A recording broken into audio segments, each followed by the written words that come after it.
Israeli বাধায় ভেস্তে যেতে বসেছে ট্রাম্পের গাজা শান্তি পরিকল্পনা। প্রথমবারের মতো সরাসরি ট্রাম্পের এই পরিকল্পনার বিরুদ্ধে অবস্থান নিয়েছেন নেতানিয়াহু।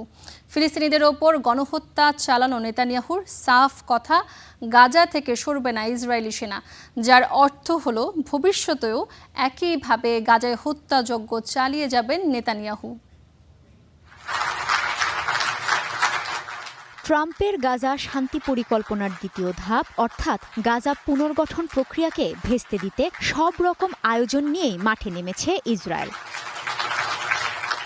ইসরায়েলি সেনা প্রত্যাহার বা গাজার দখলদারিত্ব ছাড়তে রাজি নন নেতানিয়াহু। ইসরায়েলি গণমাধ্যম বলছে, বোর্ড অফ পিসের গাজা বিষয়ক প্রধান দূত নিকোলাই ম্লাদেনভের সঙ্গে বৈঠকে এমন আপত্তিকর কথা জানিয়েছেন নেতানিয়াহু। ট্রাম্পের 15 দফার কোনোটিতেই রাজি নয় ইসরায়েল। ইসরায়েলের দাবি হামাস পুনর্গঠিত হচ্ছে, তাই গাজা ছাড়ার তো দূরের কথা, উল্টো হত্যাযজ্ঞ অব্যাহত রাখার পক্ষেই নেতানিয়াহুর অবস্থান।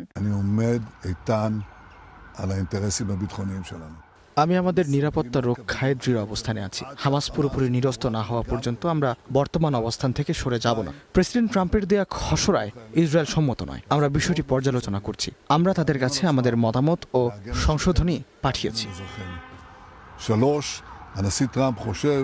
নেতানিয়াহুর আবদার হলো গাজায় তাদের কথিত অভিযান চলবে, যা আসলে হত্যাযজ্ঞ অব্যাহত রাখা, এবং হামাসের অস্ত্র সমর্পণের আগে কোনো সেনা প্রত্যাহার হবে না। নেতানিয়াহুর এই নতুন শর্ত মানলে কোনো প্রশাসনের পক্ষেই গাজার দায়িত্ব নেওয়া সম্ভব নয়।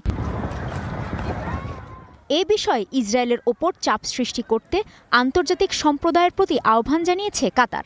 রোডম্যাপ অনুযায়ী হামাস তার সব দায়িত্বই পালন করেছে, কিন্তু ইসরায়েলের যা করার কথা তার কিছুই তারা করেনি। আমরা আন্তর্জাতিক সম্প্রদায়ের কাছে আহ্বান জানাই, তারা ইসরায়েলকে চুক্তি বাস্তবায়নের জন্য যেন চাপ দেয়।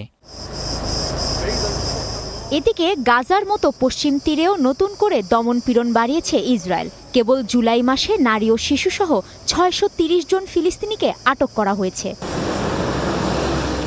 কাজী শাহরিন, স্টার নিউজ।